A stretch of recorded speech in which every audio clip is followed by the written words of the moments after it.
Hey, lovely, lovely, wonderful, beautiful, handsome people. A pleasant evening to everybody, and happy pre-Independence Day to all.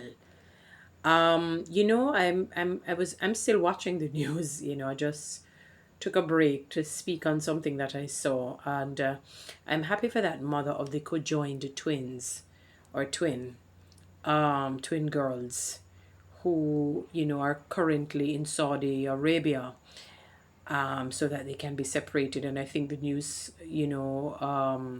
personnel was saying that they're going to be there for about 2 months or thereabout, because I guess, just the entire process, will take some time, the healing and whatnot.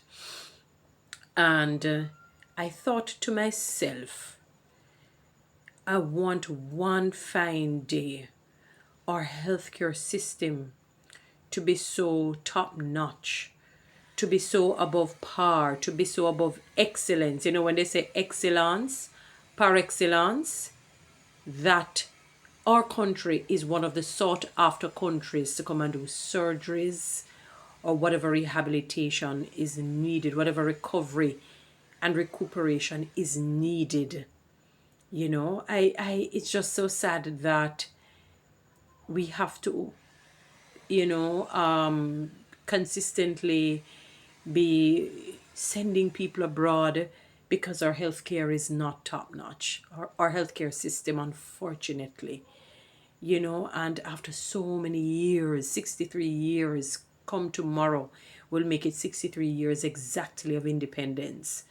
So we are right at the cusp of the 63rd year, and to see that we're still far behind, you know um it has a lot to do with leadership, and the main thing as to why we're at where we're at. And when we say leadership, we're not talking about the current government per se.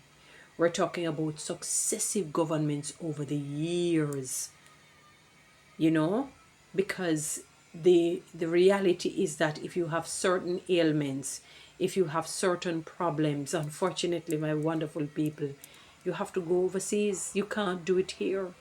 We don't have it. I'm not sure if we even have a burn unit as yet, and some of the machines are out. I remember an entertainer had said that, part and parcel why she's overseas, because the healthcare system is poor. And she got a whooping, a verbal thrashing, a real backlash. And now we are seeing all of what she and many others have been promulgating, have been saying over the years. One of the sad realities with us as a people, we do not like truth. We revel and we dabble and we submerge ourselves in lies, deceit.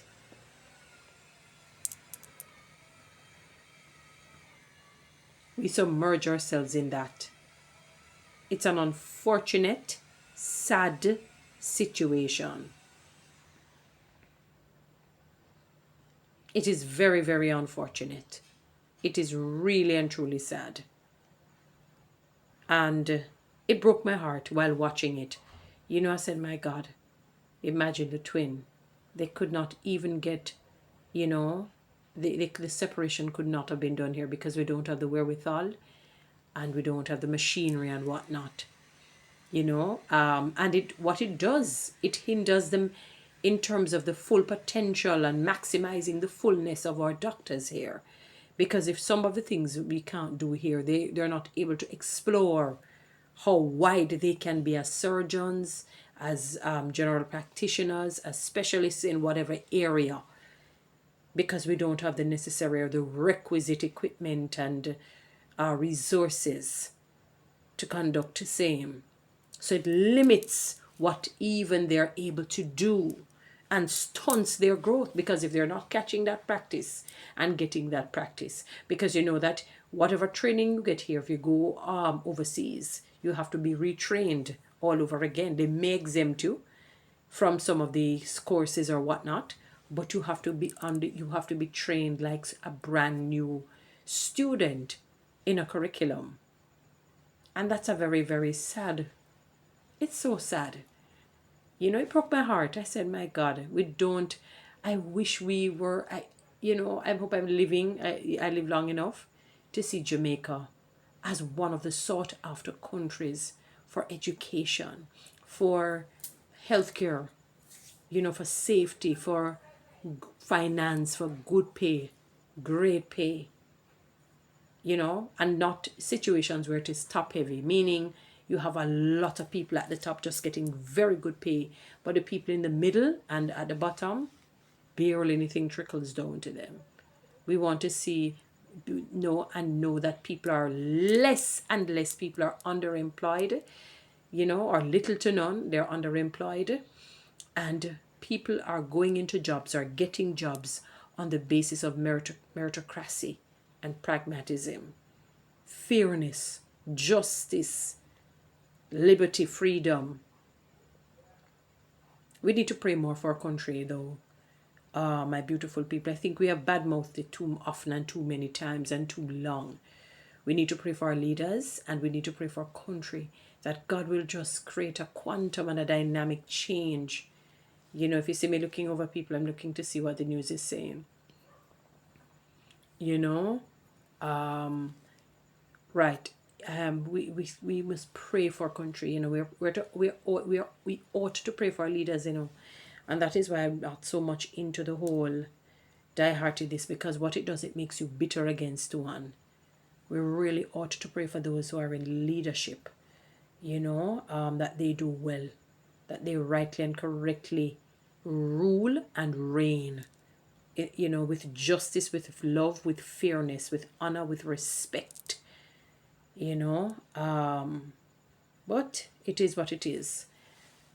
I just pray, though, that one day we will have a grandiose, a great healthcare system, where surgeons or doctors can fully maximize their training, their area of speciality.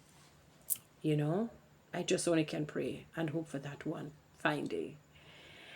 Anyway, guys, you know what to do, TikTok and YouTube. Subscribe. Certainly give me one of those lines. Have a good one.